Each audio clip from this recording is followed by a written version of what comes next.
For many people, being inducted into the Canadian Music Hall of Fame would be a crowning achievement on a career well done. But not for Jann Arden. Instead, she is busier than ever. The 8-time Juno Award-winning singer-songwriter is also star of her own comedy series, hosts a lifestyle podcast, and has written an honest and fierce new memoir. It's called If I Knew Then, Finding Wisdom in Failure and Power in Aging. And we're delighted that it brings Jann Arden back to our airwaves tonight from Springbank, Alberta, just west of Calgary. It's so good to see you again. Very good to be here, Steve. Thank you so much for having me. Although the last time you were on this program, actually, it's funny, we talked about many of the same things we're going to talk about tonight. We talked about self-acceptance, we talked about aging, and so I know you've been thinking about this for a while, but you were in the studio, and I missed the fact that you're not here, but I'd like to walk down memory lane with you just a little bit, shall we? Here's a clip from the last time you were here. Roll it, Sheldon. So there is a sense of joy, and I feel like I'm getting older, so I'm not as hard on myself as I used to be, and age is the only thing that does that for you. You get older and you abandon the flightiness of youth, and you just start really enjoying life, and I think that's where I'm at right now, You want to fess up to how old you are? I know 43. I just turned 43 Easter Sunday. Congratulations. Yeah, I'm damn proud out of it. Every line, scar, blemish, bruise, varicose vein. I love it. Bought and paid for, as my friend Leonard Parker would say. Those are life's experiences, man. Why would you want to lie about your age? I never really understood that. You've earned it. Thank God you're here. We're going to play this tape back in 10 or 15 years, and you may change your mind by then. I'm going to say, God, I look great. That's what I'll be saying. Well, here we are 15 years later, and boy, you still look fantastic, I gotta say. Don't you think? I remember really liking that version of me, and it's great to see. I had that was probably like not even quite halfway through my career yet, but I recognized my colleague Russell Broom, and Maury LaFoy was playing bass. Yeah, no, it is. It's great getting older, and I stand by every single word. It's a privilege, for one thing. Even at my age, at 58, I've lost several friends over the years to various things, and it's always heartbreaking, but I am not one of those people who you will ever hear say, I wish I was younger, I wish I could go back. I have no desire to be young again. I'm looking forward to being older, and I hope I have that opportunity. It doesn't bother me at all. My mother was my greatest champion and my greatest teacher when it came to things like that. So I'm going to follow along right behind her. She was really such a marvel to me. Well, you do say in the book you never really figured out life until you turned 50, and you were only 43 there. So what happened at 50 that somehow a light came on that wasn't on when you were 43 during that interview? Well, I don't think it was any one particular thing that happened at 50. I think it's the accumulation of knowledge, of wisdom, of time, of experiences. You know, the human brain learns how to adapt and how to respond. The way you navigate a situation at 55 is much different than you navigate at 25. That's just time. But yeah, I keep telling younger people that I meet now, I'm like, listen, you're not even going to become a person until you turn 45. And they just look at me like, what? But it seems so simple when you say it, but it is absolutely the accumulation of time and experiences that let you go forward in a much more intrepid way, in a much more confident way, that you're not constantly having this conversation in your head that penalizes everything you do and every idea that you have. No, you can't do that. That'll never work. You've got to do this. Why do you think that you could possibly, accomplish that? That's the voice that I think the first 30 years of our lives, 35 years of our lives. Now I actually have someone in my head cheering me on all the time, going, why not? Just do it. Oh, who cares if you fall off? So although, can I take issue with something you say right at the very beginning of the book, which is you call yourself a crone. You say, now that I'm a crone. And, when I think of a crone, Jann, I think of kind of a 90-year-old frail woman in a wheelchair or in a rocking chair, and that's not you. Oh, I'm a crone. I'm definitely a crone. I am the woman crawling out of the trees with a big stick. And if you're not beside me, get out of my way. Maybe it's the June version of the crone, but a crone is a lovely being. She's someone that doesn't need a lot of company in order to be happy. I think one thing that has really come to the forefront in my mind during all this COVID stuff is that I actually like myself a lot. And we've all been forced to spend time by ourselves and alone with our thoughts. And I write about that in this book as well, how important it is, even if you have 3 kids or 2 jobs, or you're driving kids around to hockey, whatever it is that you're doing that doesn't allow you to have time by yourself. Maybe COVID has presented each and every one of us with that opportunity of having an hour where you can hear yourself think. And but like I was saying, I actually like myself. And that is the goal of a human life. I don't know why we are led to believe that we need to be in a state of constant opposition to who we are, how we think, and what we do. I like who I am, and that is big in human life. It lets you go forward in a way that you can't if you don't like yourself. Well, I think that answer reflects a couple of things. Number one, I appreciate you're making in the book the distinction between being alone and being lonely. They are different things, and certainly, you've expressed the importance of having time to oneself. But the thing that also comes out, and you've been very open and blunt about it. You've had a hell of a life with a lot of challenges and a lot of difficulties, and we'll talk about some of them here. But your optimism that just insists on powering through, and let's just start by going back. You spent a lot of time alone as a kid of, I don't know what you were, early teenage years, maybe even before, in the basement of your home alone, and you didn't mind it because you were hiding from your dad's alcoholism, and as it turns out, that's what introduced you to a guitar and songwriting, and you'd written 300 songs by the time you were, a teenager. How do you find that optimistic path when it would be so easy to go the other way? Well, I believe good things come out of bad things. Absolutely. Good things come out of bad things. My dad's alcoholism sent my life in a direction that would have been unreasonable to me at 10 or 11 or 12 years old. And let me just add a caveat to what you said about 300 songs. They were perhaps the worst 300 songs that the world had ever heard and will never hear. I was certainly on a trajectory to learning how to compose songs and put them together, and I had terrible lyrics, terrible melodies. They were terrible. Once in a while, maybe I had like 3 that were like, ooh, these kind of make sense. But anyway, it was not the work of a genius by any stretch of the imagination. But I was trying to stay away from my dad, who was very unpredictable. We had our record player down there. We had all these Columbia House records. We were members of the Columbia House Record Club. I highly recommend it. But, we were in a rural area, and I remember we got 2 TV stations. I'm really dating myself now, 2 TV stations. We had like a couple of radio stations. But something happened to me that would never have happened had it not been for Dad's alcoholism. There's no other way for me to explain it.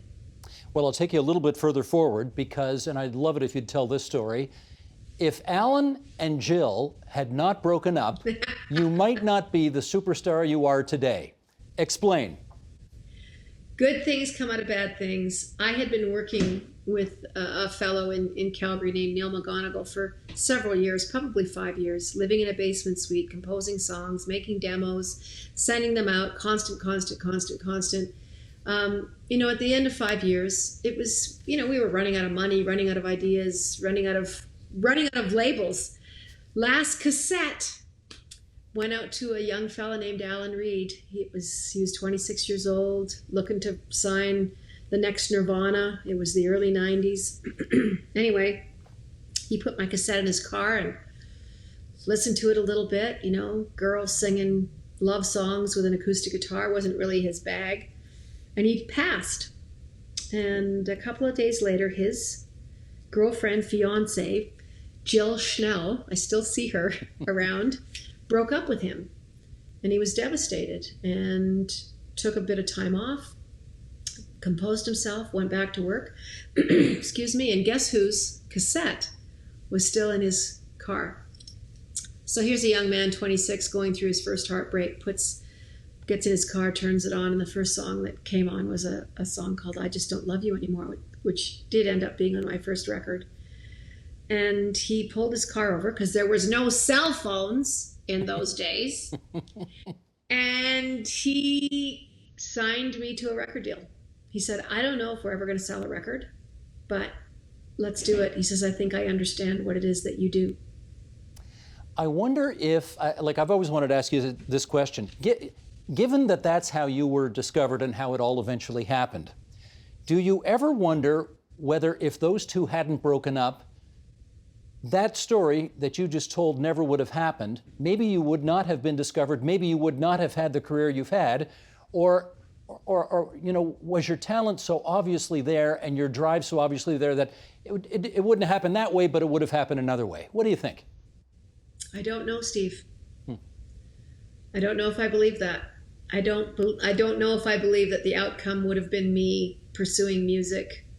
I don't know if I would have be the person sitting here talking to you. I just don't know how to answer that. I think what is known compared to what is unknown in this life, in this space that we occupy in the abyss, is so beyond anything I could ever imagine. All I know is I believe in goodness. I believe in intention. I believe that thoughts are things and that you can really change and shape your life by how you perceive yourself in the world and how you think of yourself. And it is a constant battle. I talk about it in the book. I talk about, let's face it, the longest conversation you're going to have with anyone in your life is you. And we have some pretty derogatory, pretty horrible conversations with ourselves. And I think when that young lady you spoke to at 43 years old in that clip that you showed, I think she was just starting to actually believe her own crap and to believe that things were possible for me and that I was deserving of succeeding. It's glaringly obvious that most people deal much better with failure than they do success. When people fail, they expect it. I think there's been lots of studies done on that too. When they don't get a job or they don't win the lottery or they don't win a race or when they fail, they're like, of course. I've already told myself this a billion times. I knew that. I knew I wasn't going to get it. So I don't know why we don't feel like we can't turn that conversation around. My mom used to say to me as a young person, as a teenager, one thing she said to me, she goes, Jann, I hope you aspire to something more than just getting married. That really stuck with me because a lot of little girls are said, that's the end all be all. That's what you should be. That should be the goal. That should be what you're firing the gun at is marriage. And my mom was no. And I think it's because she looked at her own life and went, I hope you want more than this. And it was heartbreaking and pivotal for me at the same time. But she also said to me in my 20s when I was starting to do music, why not you? Why not you? And because I had a mom that championed me and accepted me and cheered me on despite a massive thing in the world telling me that I couldn't do it, that I shouldn't be able to. Because I had her voice ringing in my head when I didn't have my own. So that was a big part of my story and continues to be. My mom informs my life and my decisions every single day, and she's been gone a couple of years now. I think that's her picture over your left shoulder, is it not? That's me in the back of a book, but I think my mom is here. Here's my mom. There we go. Well, Yeah. there were those two quotes you gave of your mother's are great, but there was a third one that I wrote down because I thought it was very compelling as well, and that one was, if you can't be brave, be reckless. Now, are those are not the words I would have thought that would come out of the mouth of a mom in rural Alberta in the 1960s or 70s. What did you infer from those? Well, I think my mom had stolen that from my Aunt Ern, my great Aunt Ern. So it was my mother's aunt, and she was about 4'0". And my Aunt Ern was a person that would jump off a bridge or drive a car through a fire. And I think she had a lot of influence on my mom. And to me, that always just meant, just do it. Just worry about it's easier to beg forgiveness than ask for permission. I think that's kind of what I gleaned from that. And sometimes, recklessness is the absence of bravery. But I feel like they work in tandem. I really do, Steve. Sometimes a reckless conjures up, someone not caring and not being aware of the lives they're affecting around them. But I think you can be insulated and still be reckless and not, hurt other people. But that was my mom. I didn't always understand everything she said to me, that's for sure. I want to put one of your dad's quotes to you as well, because he had something that I jotted down here as well. He said, the worst marriages don't end in divorce. They don't end. Don't end. which is a pretty, it's a pretty out there thing for somebody who was married for 60 years to be saying, right? So what did you infer from that? I think the fact that people feel martyred, I think sometimes in marriages, maybe my parents were cut from a cloth where you stay together no matter what. And my mom said, well, we just felt like we had more together than we did apart, and neither of us wanted to start over again. But she did kick him out at one point. I think 15, 20 years into their marriage, she booted him out of the house, and because of his drinking, obviously. But my dad, as much as he joked, a lot of the time there was a lot of truth in his very bizarre sense of humor. He used to always tell me, first the man, he takes the drink, then the drink, he takes the man. And that always stuck with me too, in a haunting kind of a way. It stole so much of his life. Even when he quit drinking, he resented it so much that he was kind of a miserable guy. My friend Stephanie called him the goddamn-it guy. But your mother would only call him the GD guy because she never swore, right? She didn't swear until she got Alzheimer's, and then she said things that I never ever thought I'd hear coming out of her mouth. But my God, did we laugh. Well, let me get back on the drugs and alcohol issue, because, and I can't remember who said this. It might have been your dad. You might have heard it from someone else. People who abuse drugs and alcohol are practicing how to die. That must have hit you hard, eh? It did. And I never wanted to be like my dad. I figured if I didn't drink rum, that I would never be like him. That's what he drank all the time, and he always smelled of rum. If rum was the last thing in a minibar, I wouldn't drink it, even if I was desperate, if that tells you anything. I think any kid that witnesses an alcoholic parent and the unilateral damage that drinking does in a family, I just feel for them so much. I regret so many of the things that I did in my life. I just always thought that I had control of alcohol and that it wasn't a problem. And it was because I didn't drink like my dad that I thought I was okay. I was kind of a binger. I wasn't one of those people that woke up and started drinking in the morning. So I thought, I can't be an alcoholic if I'm not like that. Because my dad drank every day, all day. When I did drink, which was, maybe a Wednesday, Thursday, Friday night, I sort of wasted myself. But then I wouldn't drink for 4 days. And I thought, see, I don't have a problem. I'm fine. And that's just not how alcohol works. I always say to people that ask me about stopping drinking, and I get asked all the time, how did you stop? That's always a telling question to me if they're coming to me and asking me that. My answer to them is always, if you have looked in a mirror at any time in your life, recently, not so recently, and if you've said to yourself, in that moment, with you, your toothbrush, and the mirror, and you've said, you're drinking too much. You're drinking too much, Jann. I said that to myself so many times over the years. Don't give up trying. Like, don't give up trying to stop, because that voice gets quieter and quieter and quieter as you progress in a disease like alcoholism. Any kind of addiction, that voice gets quieter. But I got lucky. I just had the sense to stop doing it, and I'm very grateful. Well, it was one of the things that surprised me about the book, because I know Frank Sinatra sang regrets, I've had a few, but then again, too few to mention. And you, on the other hand, say that you have lived a life riddled with regrets, which I was surprised of with your use of that word. The getting into booze, I get why you'd regret that, but riddled suggests far more than that. Or am I reading too much into it?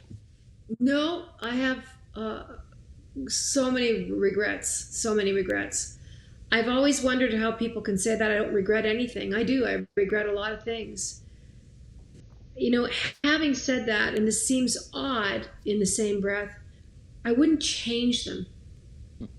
I wouldn't change, the failure and the mistakes that I made and the people I've hurt, the things I've said, the actions that I've done out of spite. I wouldn't change them because, like I said, I like who I am, and I didn't always like who I was. I had moments of kind of seeing somebody that I liked. But regret is, maybe it's just a word we throw around too much. It's just become we've come kind of desensitized to what a regret is. And it's something that you wish you hadn't have done. I've got lots of those. I want to ask you the same kind of question I once asked Tony Bennett, which was, do you ever get sick of singing San Francisco? It's his signature song. Every time he does a concert, everybody expects him to sing I Left My Heart in San Francisco, and if he doesn't sing it, well, he wouldn't think of not singing it because he knows everybody wants it. And I want to ask you the same kind of question. You really can't do a concert or a show and not sing Insensitive, right? I would never think of it. I would never not sing Insensitive. The house I'm sitting in is because of Insensitive. It all stems from that. I mean, it's one of the few outside songs that I've ever cut like on an original album. And it is a brilliant song. Anne Laurie, who wrote that song, fellow Calgarian girl, is a brilliant writer. I wish that I had, had seen her had other cuts with her fantastic writing. But no, I would never not sing that. It would be like not singing Good Mother, or not singing I Would Die For You, or not singing Could I Be Your Girl, or Unloved. Like, those are songs that are in my set, and they always will be. Well, that's Tony Bennett said, or I guess I asked him, don't you ever get sick? Is there never one moment where you're in the middle of that song and you think, geez, I've just sung this one time too many? And he said, no, it's a fabulous song, and I never get tired of singing it. Are you the same way with Insensitive? Yeah, I don't get sick of them. No. I think it's such a blessing that, that I even have a catalog of songs. I mean, these days, young artists are coming up and they have a single, and it's very hard to make a career on one song. Like, you kind of have to have a few. But I enjoy it. And every time I sing it, it's slightly different. It's never the same. Mm-hmm. Yeah, he was the same. Well, how do you cool your lips after a summer's kiss? I've always wanted to know the answer to that. Okay, we'll save that for the next interview. Sadly, I'm down to my last minute here, and I want to ask you one more very weird, quirky question, and that is, I think I remember hearing that once upon a time, rather than pay you $30,000 for a gig that you did, some chocolate company gave you $30,000 worth of chocolate. And I want to know if there's any of that chocolate left. I just got rid of the last gift certificate probably about 5 years ago. So my mom would say to me, I wouldn't mind another one of those chocolate gift cards. And I gave them to charity. It is friggin' hard to buy $30,000 worth of chocolate. Some people would go, no, it's so easy. It's not. It is. I would take kids. This is my Willy Wonka moment. I would take kids, my friends' kids, nephews. I'd be like, we'd go into the chocolate store and I'd like, pick whatever you want. Take whatever you want. They're like, what? I'm like, seriously, grab whatever you want. And you'd think that these kids would go hell bent for leather. Don't even know what that saying means. But take everything off the shelves and put it in a bag. They'd take like one, two things. Is this okay? I'm like, what is wrong with kids these days? Take some GD chocolate. Like, take that. They just did not have it in them. And God, if that had been me at 12 years old, I would have been Pippi Longstocking it big time. Like, Well, I like the way you said GD there, just like your mother would have recommended, so that's nice. I want to just remind everybody, If I Knew Then, Wisdom in Failure and Power in Aging. That is Jann Arden's latest. Her TV show is coming back as well on CTV. She's got a sitcom about her life. And oh my goodness, I don't know if you know this, 5.6 million hits on YouTube for Insensitive. 5.6 million. No kidding, it paid for the house. Jann, I hope we'll do this again in 15 years, or maybe even sooner. What the heck? thank you so much, Stephen. I can't wait to see us 10 years from now. Amen to that. Take care. The Agenda with Steve Paikin is brought to you by the Chartered Professional Accountants of Ontario. CPA Ontario is a regulator, an educator, a thought leader, and an advocate. We protect the public. We advance our profession. We guide our CPAs. We are CPA Ontario. And by viewers like you. Thank you.